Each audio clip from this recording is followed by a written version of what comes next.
Y ahora, lo que estuvimos esperando, este webinario tan importante, quiero agradecer a nuestros oradores para este tema tan importante, las terapias inhaladas para la hipertensión pulmonar, dónde estamos y hacia dónde vamos. Quiero que nuestros oradores se presenten. Voy a empezar entonces dándole la palabra a Elizabeth. Muchísimas gracias por invitarme. Soy Elizabeth Quintero, soy enfermera especializada en hipertensión pulmonar. He estado trabajando desde 2020 en este tema eh, y estoy muy contenta de estar hoy con ustedes. Gracias por haberme invitado. Yo soy el doctor Cyrus Badadpur, soy profesor adjunto en Baylor College of Medicine, soy especialista en enfermedades pulmonares avanzadas y también en trasplante de pulmón. Muchísimas gracias a la asociación por haberme invitado. Hola, muchísimas gracias por acompañarnos hoy. Soy Heidi Miller, soy enfermera en el Baylor St. Luke's Medical Center. Soy especialista en insuficiencia cardíaca avanzada e hipertensión pulmonar y espero que este webinario les ayude mucho. Próxima diapositiva, por favor. Bueno, respecto de los conflictos de interés, no tenemos ninguno, así que podemos pasar a la próxima diapositiva. Aquí tenemos los objetivos que vamos a conversar esta tarde. Vamos a empezar con una descripción breve sobre la hipertensión pulmonar. Vamos a hablar sobre la vida de la prostaciclina, la evolución de las terapias inhaladas de prostaciclinas y una guía práctica y gestión de efectos adversos, efectos secundarios. Y vamos a ver qué es lo que se viene. Próxima diapositiva, por favor. Para poder entender mejor el rol de las terapias inhaladas en la hipertensión pulmonar, primero vamos a hablar brevemente sobre la hipertensión pulmonar.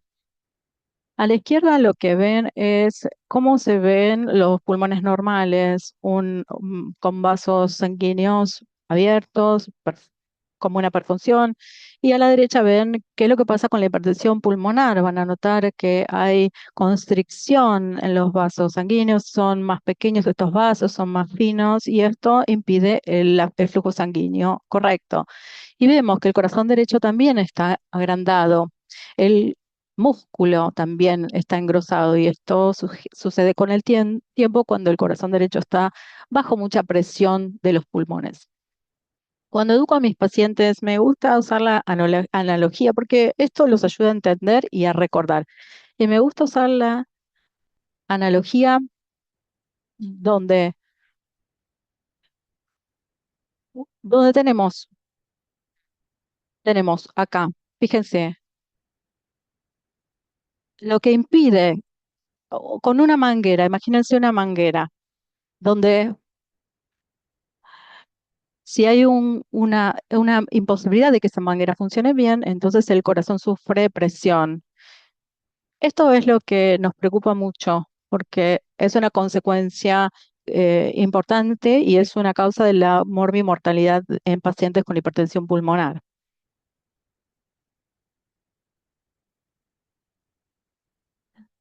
La pregunta es, ¿qué causa todo esto? La fisiopatología de la hipertensión pulmonar es compleja y está causada por múltiples factores. Los separamos en 5 grupos que se basan en las patologías subyacentes. El grupo uno está caracterizado por vasoconstricción. En general es idiopática, es decir, que no sabemos qué es lo que la causa. A veces es una mutación genética, a veces son enfermedades como enfermedad del tejido conjuntivo, como escleroderma, o enfermedades hepáticas, HIV, y a veces son toxinas o fármacos, uso de fetamina y otros fármacos. El grupo 2 está causado por problemas en el corazón, específicamente el corazón izquierdo. Y cuando este corazón izquierdo no puede bombear bien, esto causa un aumento de la presión en las arterias pulmonares en el tiempo. El grupo 3 está asociado con hipoxia en los pulmones, por ejemplo, en enfermedades intersticiales, EPOC, enfisema, apnea del cierre, y las arterias se angostan y se hacen más duras, lo cual aumenta la presión también. El grupo 4 está causado por coágulos, se lo conoce como CHF en inglés, la hipertensión pulmonar tromboembólica crónica, que no permite la revascularización de los vasos pequeños. Y por último, el grupo 5, que es una categoría amplia, típicamente multifactorial, con mecanismos no claros, sarcoidosis, enfermedades de tiroideas, fallo renal crónico. Estos son típicos del grupo 5. Próxima diapositiva. Las terapias actuales para hipertensión funcional se enfocan en las vías. Para este webinario nos vamos a centrar en una vía, que es la vía de la prostaciclina. En particular vamos a hablar de los tratamientos inhalados de prostaciclinas. Muchos pacientes con hipertensión pulmonar no producen suficiente prostaciclina. Y la prostaciclina es importante porque se produce naturalmente, es un vasodilatador que inhibe la proliferación anormal celular. Entonces permite la vasodilatación de los vasos. Inhibir la proliferación anormal y disminuir la inflamación es lo que hacen estas prostaciclinas. Con esos tratamientos inhalados tratamos de aliviar para poder aumentar el flujo de sanguíneo a los pulmones y disminuir la presión. Próxima diapositiva. Analicemos el desarrollo y la evolución de estos tratamientos. Antes había infusiones subcutáneas o endovenosas. En 2004 aparece el primer tratamiento inhalado con el nombre de Ventavis para el tratamiento del grupo 1 de la hipertensión arterial pulmonar. Se administraba por nebulizador, pero tenía una vida media muy corta y necesitaba muchas tomas al día, muchas administraciones de 6 a 9 días, lo cual limitaba un poco el cumplimiento por parte de los pacientes. Ventavis ya no está disponible en los Estados Unidos en la actualidad. En 2009 aparece el Tivazo nebulizado, aprobado para el grupo 1 también. Tenía una vida media mayor y un esquema de administración más manejable de 4 veces al día.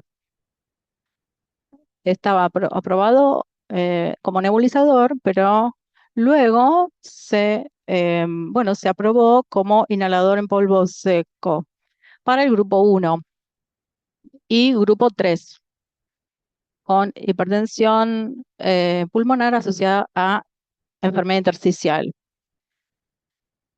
Lo bueno de estos DPI es que eran fáciles de usar, que es un dispositivo con polvo seco, más pequeño y más fácil de transportar, y esto aumentaba la adherencia a los pacientes. En 2025 apareció otro tratamiento para hipertensión arterial pulmonar y hipertensión asociada con enfermedad intersticial, como Yutrepia, también una formulación de treprostinil inhalado, también como inhalador en polvo seco. Es fácil de usar y la frecuencia es 4 veces al día, pero tiene una concentración más alta de la medicación, con una o dos inhalaciones por aplicación. El perfil de efectos secundarios es bastante similar en Yutrepia. Si bien son bien tolerados, hay, cefalea, irritación de la garganta como efectos secundarios. principales. Y Elizabeth va a hablar un poco más sobre sus efectos secundarios, cómo los manejamos y quién es un buen paciente para este tipo de tratamiento.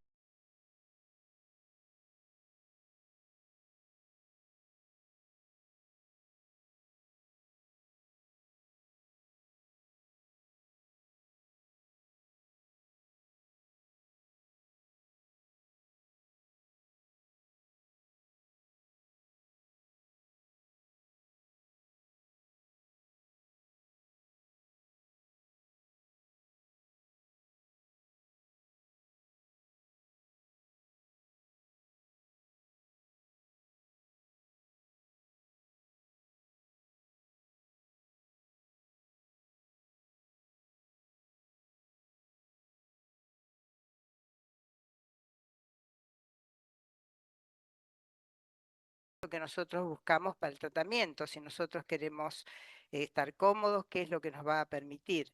Y también la tolerabilidad es otro punto y entonces las cefaleas, la tos son efectos colaterales muy importantes y entonces a lo mejor tenemos que elegir un medicamento según tengamos tos o no. Y vamos a hablar acerca de los diferentes métodos de administración. A la izquierda, como dijera, tenemos Ventavis, que es el primero en uso, pero ya no está disponible. Era para los pacientes que tenían hipertensión en la década del 90. Este medicamento les dio la posibilidad de recibir un tratamiento durante la transición, pero ya no están disponibles, como dije anteriormente. ¿Y por qué? Porque era de 6 a 9 veces por día la administración, pero para algunos pacientes que necesitan una infusión continua es una opción diferente. En el centro tenemos Tivaso, en la parte superior tenemos el nebulizador y a la derecha tenemos el más reciente. Lo tengo aquí para mostrárselos, para darles una demostración de cómo se utiliza. Como dijera, es un nebulizador y aquí podemos comenzar lentamente, fácil, y tenemos que armarlo y desarmarlo diariamente. Esta es una opción de tratamiento. Y después tenemos el Tivaso DPI. Es fácil, es compacto y para algunos pacientes que eh, lo necesiten pueden utilizarlo, me gustas, y realmente se cambia la administración a 4 veces por día y con este nosotros podemos ir directamente a la dosis más alta. Aquí los cartuchos y aquí podemos ver que comienzan directamente con las dosis, en lugar de tener que preparar todo el nebulizador. Es mucho más fácil, tenemos que considerar los efectos colaterales, el médico va a decidir cuál es el tratamiento que va a elegir. Y aquí a la derecha tenemos el nuevo fármaco, Eutrepia. Es muy fácil de utilizar, pueden ver, es diferente su forma. El dispositivo es totalmente diferente. Nuevamente, aquí se puede abrir y cerrar. Los cartuchos y las cápsulas son diferentes y dependiendo de la dosis, vamos a comenzar con una dosis y podemos aumentarlo a la dosis máxima tolerada. Entonces, a medida que nosotros comenzamos con el medicamento, van a ver que el color de la cápsula va a cambiar dependiendo de la dosis. Y aquí vamos a ver la técnica, porque es importante. Y aquí tenemos que tener en cuenta la tolerabilidad. La técnica es muy importante y esto es algo nuevo para ustedes. Nunca lo hicieron antes. Entonces, aprender cómo utilizar el dispositivo correctamente es muy importante. Tienen que tener los recursos a mano como para poder consultarlos si tenemos problemas. Con Tivaso, aquí podemos ver el dispositivo, podemos abrir y cerrarlo, es fácil de utilizar y este es el propio dispositivo. Todas estas piezas se separan. Entonces, cuando la colocamos, todas las piezas se separan y tenemos que hacerlo todos los días a la mañana y a la noche lo mismo. Lo separamos y lo limpiamos. Cada dispositivo tiene que ser tratado de esta manera. Eh, Tiene aquí un botón y dos botones en la parte posterior. Este nos va a ayudar para el funcionamiento y la programación, y aquí podemos aumentar y disminuir la inhalación. Y cuando nosotros lo activamos, nos va a comenzar a tratar. Entonces, en la parte superior podemos ver que tenemos que tenerlo nivelado y tenemos que seguir las instrucciones correctamente, tal como la ilustran en la diapositiva en la pantalla. Este medicamento va de una inhalación hasta 12 y ustedes van a tener que reprogramarlo si ustedes necesitan inhalaciones adicionales. Y el medicamento que colocan va a servirles durante todo el día, pero cuando lo abren, se les voy a mostrar cómo se abre. Aquí adentro, aquí el reservorio en donde vamos a colocar el agua, y al igual con cualquier nebulizador tenemos un receptáculo para el medicamento. Aquí colocamos el medicamento, lo armamos, lo vamos a utilizar y aquí está listo para utilizar. En la próxima vamos a ver el Tivaso DPI. 4 veces por día es la administración. Aquí tenemos el dispositivo, uno para cada semana. Después de una semana tenemos que descartarlo y utilizar uno nuevo. Tenemos diferentes cartuchos dependiendo de la dosis o dependiendo de lo que necesitemos. Aquí son 5 inhalaciones del nebulizador.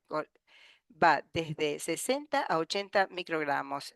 Y aquí tenemos un cartucho para una dosis. Se abre y se cierra de esta manera. Aquí el cartucho. Y solamente se lo coloca de una manera. Y ustedes se van a dar cuenta que no funciona si lo colocan incorrectamente.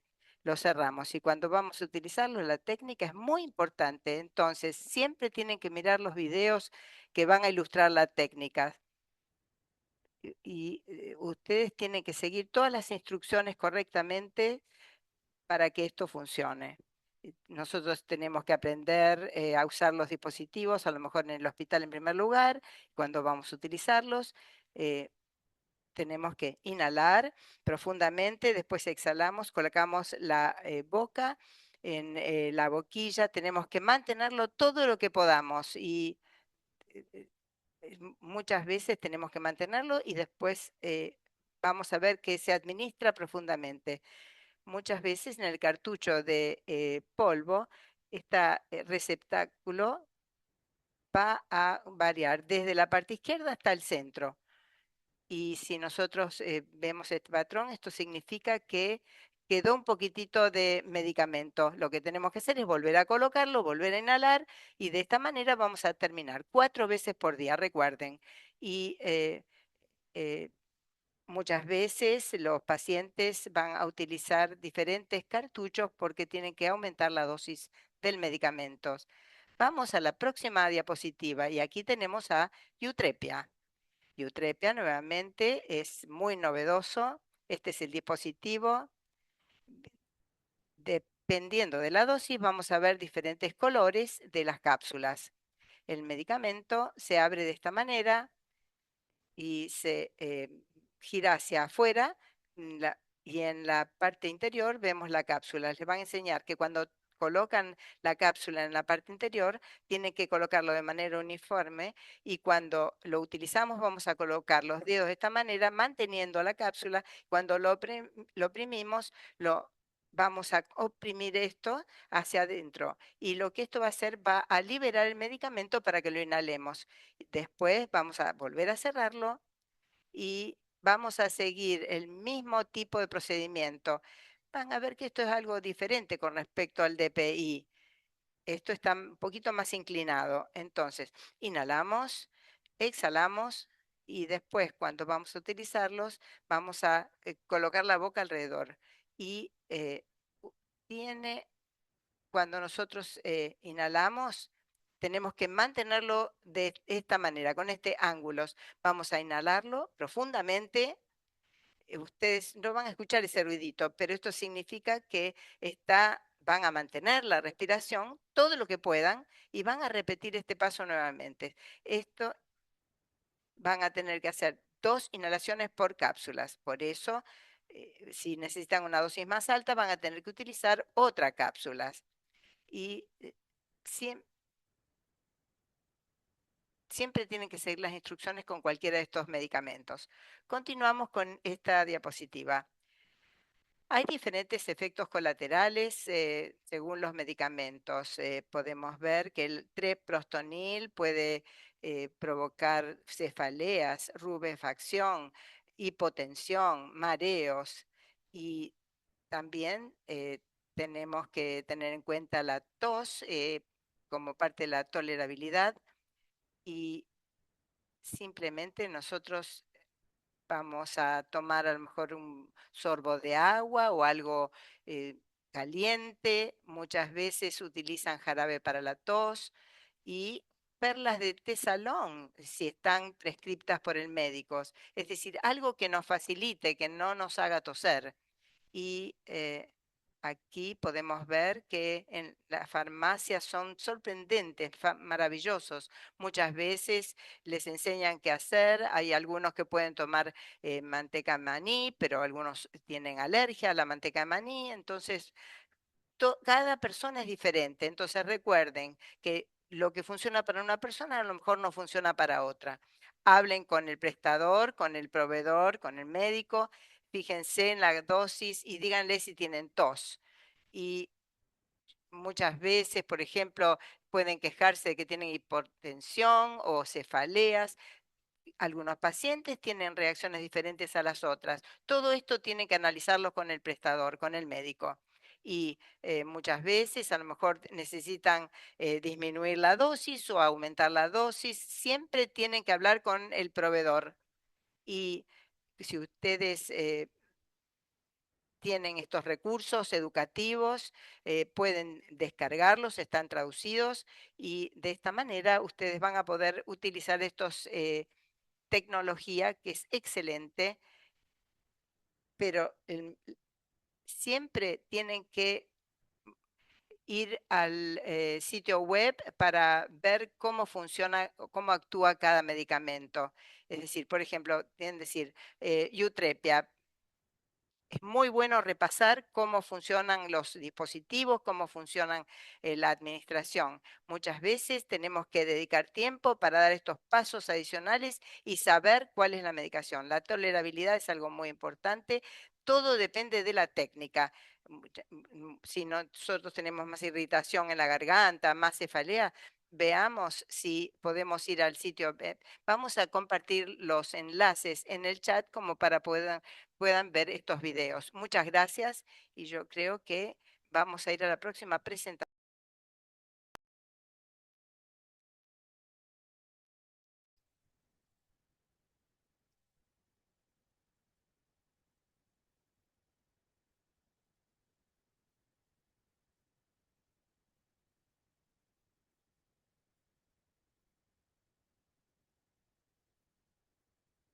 Soy el doctor Cyrus Vandenpoel, soy especialista en hipertensión pulmonar y bueno, bienvenidos hoy. Mi intención hoy es hablarles sobre lo nuevo en la hipertensión pulmonar, especialmente para la hipertensión arterial pulmonar y para hipertensión con enfermedad intersticial. Nada aquí es consejos médicos, sino que es el resultado de las investigaciones.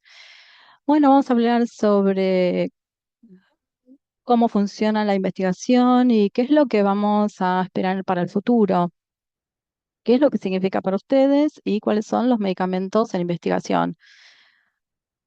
Acá, la hipertensión pulmonar habló ya sobre, bueno, de qué se trata. Es el aumento de la presión en los vasos sanguíneos en los pulmones. Tenemos distintas clases, especialmente asociadas a enfermedad intersticial. Y hay tratamientos distintos donde, ¿por qué inhalado? Porque aquí es donde inhalamos el medicamento directo a los pulmones donde lo necesitamos. ¿Algún contexto sobre dónde vamos? Ya tenemos tratamientos efectivos. Tivazo, el nebulizador, tenemos el DPI y también tenemos Yutrepia. Ahora están aprobados ya para la hipertensión pulmonar y para enfermedad intersticial. Todos usan el mismo medicamento, pero también hay ideas nuevas. Y a medida que discutimos esto, esto, hay distintas fases de investigación, cada una más rigurosa. La 3 es cuando el medicamento se confirma que funciona y luego hay una revisión de la FDA. Piensen y tengan esto en mente para la próxima diapositiva. Acá tenemos cómo estamos en la actualidad en los distintos grupos. Tenemos dos formas de treprostinil, tenemos TPIP, tenemos también el E606, tenemos mosliciguat, especialmente en enfermedad intersticial, y también tenemos Teralitumib, Frespasiwatch, que actualmente está pausado para la hipertensión arterial, y RT-234. La TPIP es el mismo medicamento, el treprostinil, una vez al día en lugar de varias administraciones. Esto disminuye la resistencia de los vasos sanguíneos y ahora se encuentra en un estudio de fase 3 en pacientes con hipertensión pulmonar y enfermedad intersticial. No se encuentra aprobado, pero está en fase 3. Esto es muy nuevo, que se anunció hace unos días. Lo que tenemos es 91 personas en un estudio de seguimiento que pudieron mantener y sostener la administración de TPIP.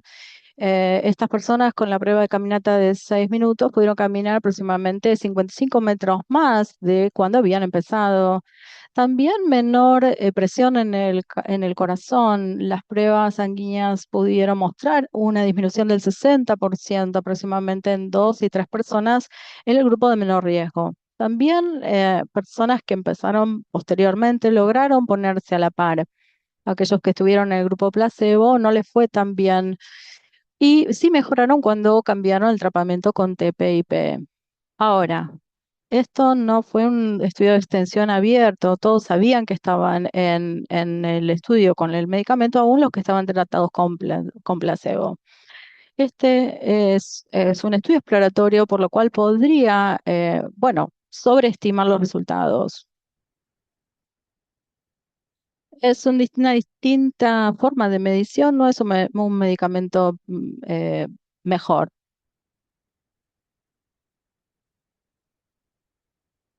Ahora, L606 es una opción inhalada de liberación lenta de treprostinil para usar en nebulizador.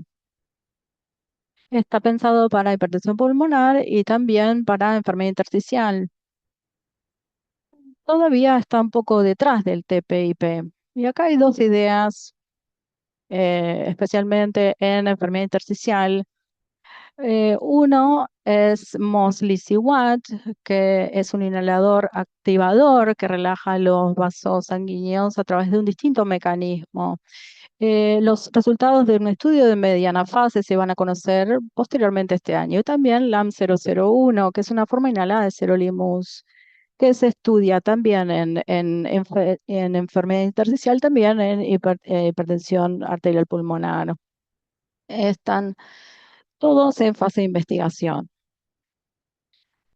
Seralutinib también tiene un enfoque diferente. ¿Qué es lo que hace? Bueno, el tratamiento en el lado tiene una estrategia diferente que ataca distintas vías biológicas que pueden inducir el engrosamiento de la pared vascular. Es una estrategia muy diferente.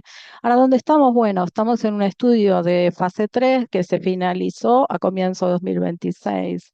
Al resultado de este estudio, la gente pudo caminar más metros, no tanto como se había previsto en el estudio, pero mucho más.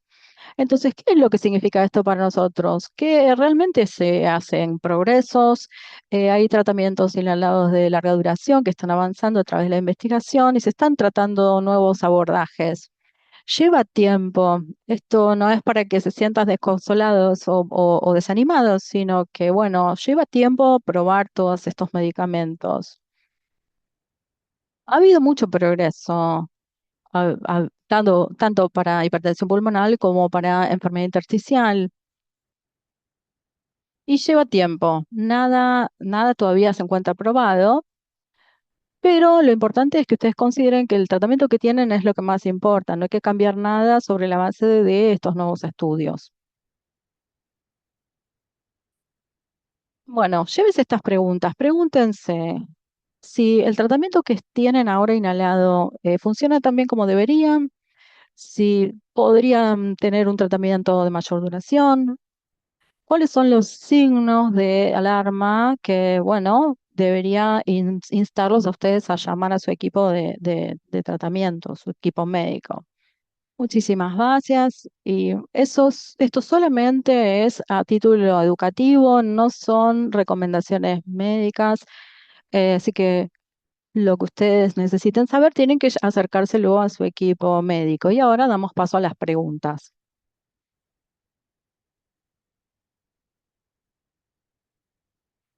Creo que tenemos algunas preguntas que enviaron durante la solicitud de participación y también tenemos algunas en el Q&A. Si tienen preguntas para nuestros panelistas, pueden usar el botón de Q&A de preguntas y respuestas. Pueden entonces enviarlas. Recuerden que el botón se encuentra en la barra de herramientas debajo. Voy a responder a la primera. Sí, vamos a tener la grabación y también les vamos a enviar todo el material a través de nuestra página web. Si todavía no lo han hecho, por favor soliciten nuestro newsletter, nuestro boletín informativo y les vamos a notificar cuando la grabación del webinario esté disponible.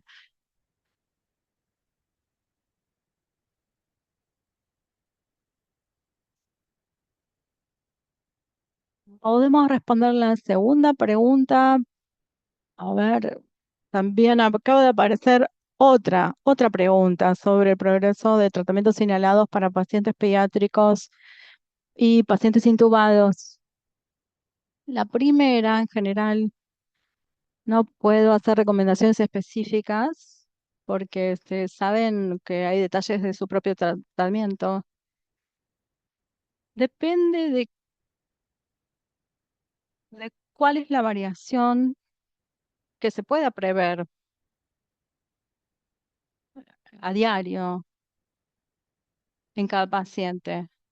En general es razonable tratar otras alternativas dependiendo de cuán difíciles sean los efectos secundarios con la medicación que estén tomando, pero no les puedo dar otra respuesta más específica.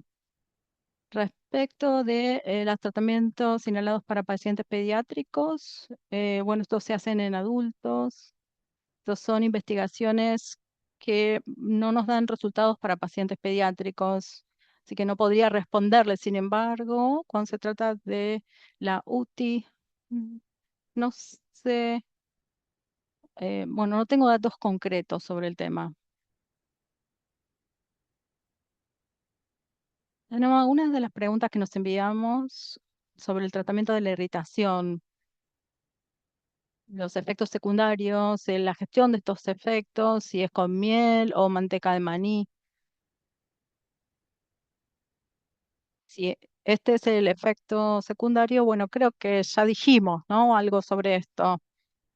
Hay distintas cosas. Algunos pacientes toman algo 10 o 15 minutos antes, algunos usan otros inhaladores o tratamientos nebulizados antes, pero si observan que empeora, asegúrense de hablar con el equipo médico, con los proveedores, para saber cuál será el próximo paso.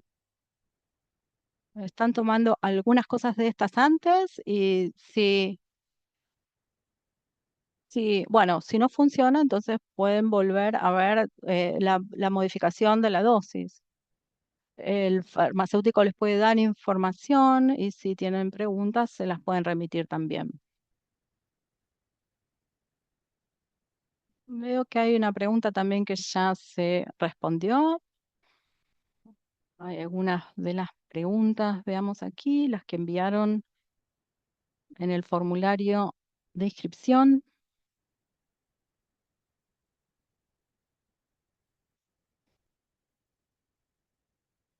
Algunas de estas preguntas tenían que ver con cuestiones médicas específicas. que no podemos responder. Tienen que preguntarle al equipo médico. Una vez que tengan esta información, entonces pueden ya abordar a su equipo médico y plantearle sus dudas.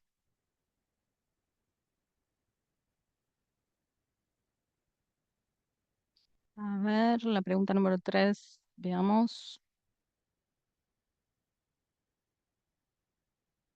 ¿Cuál era la pregunta 3? Ah, la discrepancia del centellograma ventilación-perfusión. Sí, esta discrepancia puede ver dos funciones diferentes del pulmón. Uno, si llega el oxígeno a los sacos y otra si lleva la sangre a estos sacos. Y si esto llega a la circulación sanguínea. En la hipertensión pulmonar tenemos los vasos eh, estrechados, entonces hay problemas en la circulación claramente. Algunos clientes tienen problemas con el oxígeno. Entonces, bueno, esto se ve en este tipo de estudios. Sí, parte del pulmón tiene más aire que sangre y otras partes pueden tener más sangre que oxígeno. Entonces, la transferencia de oxígeno de sangre es menos eficiente. El problema que tenemos es que alguna parte del pulmón está bien ventilado, y otro está bien perfundido. Pero en otros casos esto no sucede.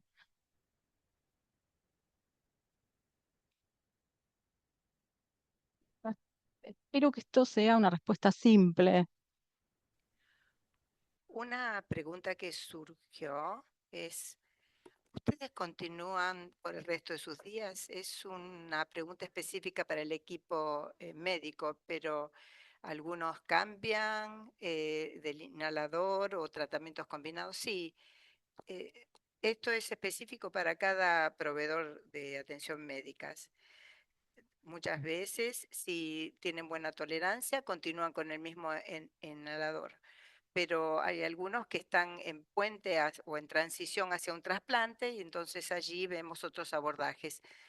No todos los pacientes son iguales, entonces a lo mejor uno responde a tibazo, otro a eutrepia y a lo mejor se lo cambian a otro medicamento.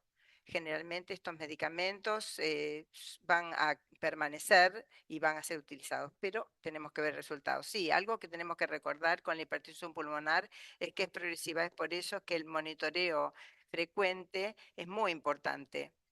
Y cuando nosotros estamos verificando con un cardiograma, la hemodinamia, si vemos un cambio, es el momento de decidir si vamos a cambiar el medicamento o no. Y como se dijera anteriormente, en el grupo 3 tenemos este grupo de fármacos, pero si no toleran un medicamento o si sienten que quieren cambiar a otro medicamento porque responde mejor, simplemente pónganse en contacto con su proveedor. Es una pregunta muy interesante con respecto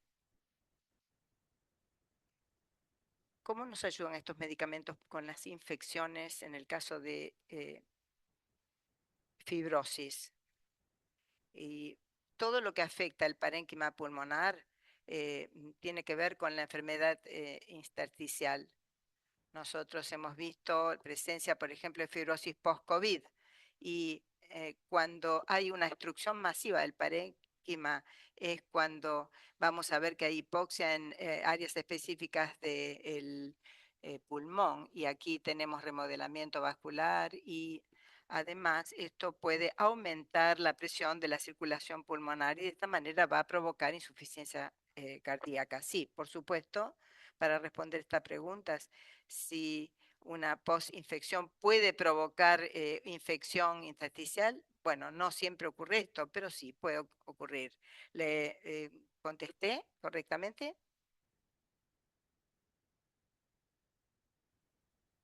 Y el medicamento va a ayudar con esta cicatriz, esta fibrosis, sí. podemos ver que afecta el remodelamiento vascular pulmonar y esto, por supuesto, puede tener un resultado positivo. Otra pregunta, ¿cuáles de las sugerencias eh, tenemos que tener en cuenta antes de tomar el inhalador? ¿Hay alguna forma de que nosotros, en primer lugar, tenemos que recibir otros medicamentos antes de que nos indiquen estos medicamentos? Bueno, si nosotros toleramos este medicamento y no tenemos tos, entonces estamos bien. Pero si tenemos estos efectos colaterales es cuando nosotros vamos a empezar a estudiar qué es lo que ocurre y vamos a probar diferentes medicamentos. Yo sé que las farmacistas y los enfermeros nos consultan cuando tienen preocupaciones y lo que hacemos es tratar de ayudarlos para reducir la irritación. ¿Qué piensan acerca de los tratamientos inhalatorios? ¿Van a reemplazar los tratamientos existentes o van a ser utilizados como análogos? Sí, es una pregunta muy buena. Van a haber opciones de tratamiento. En lugar de tener sildenafil o un medicamento como Yutripia o Ivaso, yo creo que no se van a utilizar en combinación con otras prostaciclinas, pero eh, vamos a combinar, no vamos a combinar algo que tenga el mismo efecto, tenemos que considerar el mecanismo de acción. Entonces, es simplemente aumentar el arsenal de opciones terapéuticas disponibles. Nuevamente, con respecto a la enfermedad intersticial y hipertensión pulmonar,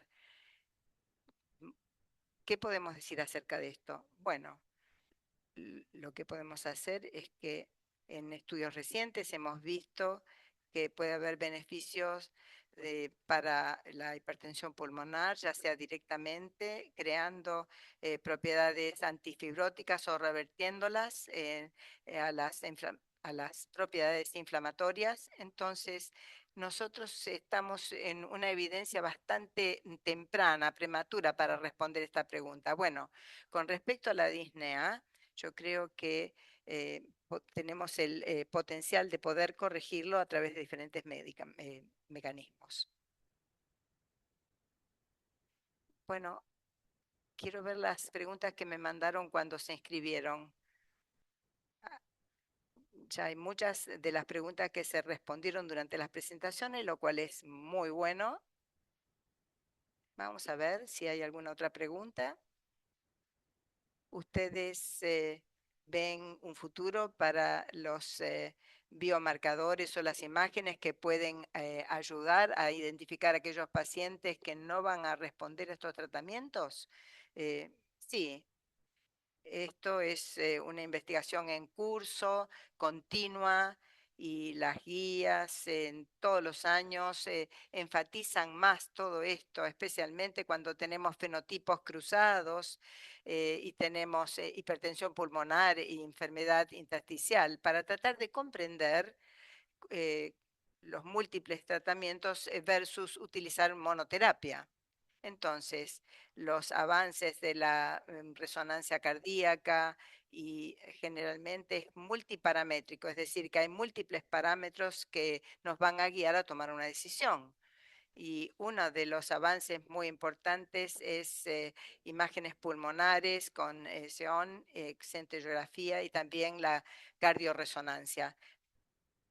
Pero en este campo se está investigando los biomarcadores para ver cuál es la etiología. Muchas gracias. Y tratamiento combinado, esta es la pregunta. El uso de medicamentos, hay una pregunta. Y, por ejemplo, ya recibimos un medicamento en este momento y comenzamos con el tratamiento inhalatorio. ¿Cómo se maneja esto? Eh, es una pregunta a lo mejor para el equipo de atención médica, pero ¿Cuál es el primer paso para aquellos que ya reciben un medicamento? En primer lugar, es comenzar con el tratamiento inhalatorio y ver cómo responden, hacer cálculos con puntajes, hacer estudios por imágenes para ver cómo responden y depende también de los efectos colaterales. Es una pregunta muy difícil que creo no tener una respuesta precisa. Otra pregunta, ¿cuál es la evidencia que nosotros tenemos con el tratamiento inhalatorio, la calidad de vida de los pacientes y cómo se puede medir en el futuro? Muchas veces los estudios clínicos se fijan en la hemodinamia y en la capacidad al esfuerzo, al ejercicio, es decir, ¿qué me pueden decir acerca del futuro? ¿Cuáles van a ser las métricas? Bueno, yo creo que la mayoría de los estudios clínicos tienen en cuenta la clase funcional, es decir, la capacidad funcional para demostrar que hay una mejoría después del tratamiento. Sí, en realidad nos concentramos en la capacidad al ejercicio y en la hemodinamia. Nosotros sabemos que hay limitaciones, pero la evaluación de la clase funcional y la estratificación de riesgos nos va a dejar, por ejemplo, en el estudio REVEAL y REVEAL Lite, fueron estos los puntos que se estudiaron. Y a medida que los biomarcadores se estudien en mayor profundidad y se utilicen con mayor frecuencia, nosotros vamos a poder predecir los resultados con estos nuevos medicamentos. Pero cuando nosotros desarrollamos estándares de atención, tenemos que también poder demostrarlos y para que las personas enfaticen su estudio y su investigación sobre los biomarcadores. Entonces, esto realmente exige mucho esfuerzo cognitivo para determinar qué es lo que sirve, qué es lo que no sirve, y hay que dedicar tiempo para nuevas publicaciones y nuevos estudios. Es una pregunta difícil de responder. Una última pregunta y después vamos a recibir los mensajes antes de irnos de este webinario. El proceso de destete a través de tratamiento de infusión. ¿Pueden responder esta pregunta?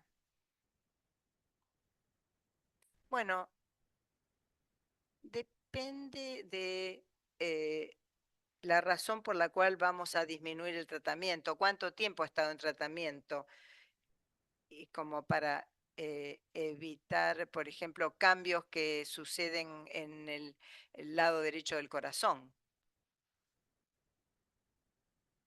Aparte de esto, si existe un programa y tenemos una buena razón para disminuir el tratamiento y dejar de darlo, yo creo que, bueno, tenemos que hacerlo, pero también depende de las dosis. Los que tienen una mayor dosis, eh, a lo mejor es necesario bajar la dosis, pero en los que están bajas dosis, a lo mejor tenemos que continuar con ese tratamiento. Y una última pregunta que recibimos durante la inscripción. ¿Qué pueden decirme acerca de el tratamiento inhalatorio y la bomba? Bueno, depende del proceso de gravedad de la patología.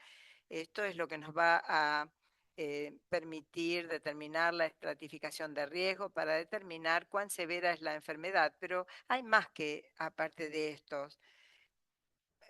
Por ejemplo, tenemos a la mamá, la hija, el cuidador. Siempre tenemos que considerar respecto al aspecto social, cómo va a afectar nuestras vidas.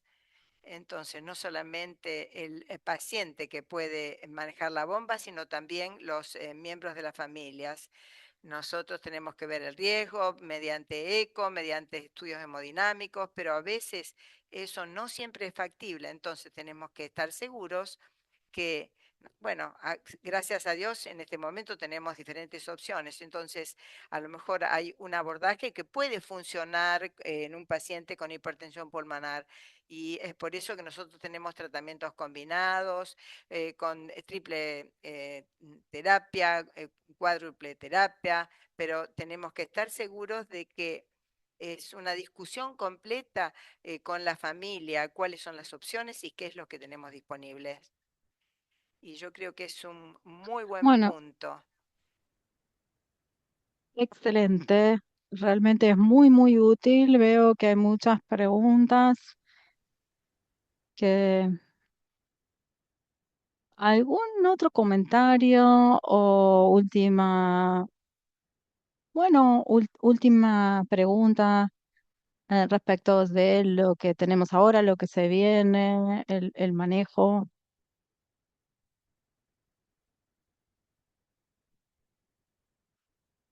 Bueno, Elizabeth, siempre recuerden que este proceso es progresivo, entonces es muy importante hablar con el equipo médico a- de forma abierta, saber qué es lo que sucede. Si no lo dice, no podemos hacer ajustes. Tenemos que considerar todas las opciones. Hablen con la familia, usen todos los recursos que tiene la asociación y todos los recursos que tenemos disponibles, lo que usan las enfermeras, las farmacias, los consultorios, todo lo que esté a disposición. Puede parecer mucho y este diagnóstico asusta, pero bueno, verbalicen todas las inquietudes que tengan y todo lo que sea una carga para ustedes, díganlo. ¿Alguien más quiere agregar algo más antes de concluir? Bueno, muchas gracias por la oportunidad de hablar con ustedes para que puedan hacer preguntas informadas, para hablar con su equipo médico y que ellos les expliquen de manera personalizada sus propias necesidades. Muchas gracias. Quiero cerrar con esto, que estamos en tiempos muy, muy emocionantes porque había muy limitadas opciones en esta enfermedad. Los estudios clínicos en curso cada vez tienen más tratamientos para darles más opciones a los pacientes y eso es alentador. Muchas gracias por acompañarnos y por compartir esta información a la audiencia también. Como les dije, este webinario va a estar disponible en nuestra web dentro del próximo mes. Eso va a incluir también la versión en inglés y en español en el contenido. Así que muchas gracias a nuestros panelistas nuevamente, muchas gracias a nuestros patrocinadores, Insmed, Johnson Johnson, Merck, United Therapeutics y Liquidia por respaldar este webinario. Esperamos que tengan un excelente día y muchas gracias por acompañarnos. Nos vemos la próxima. Gracias.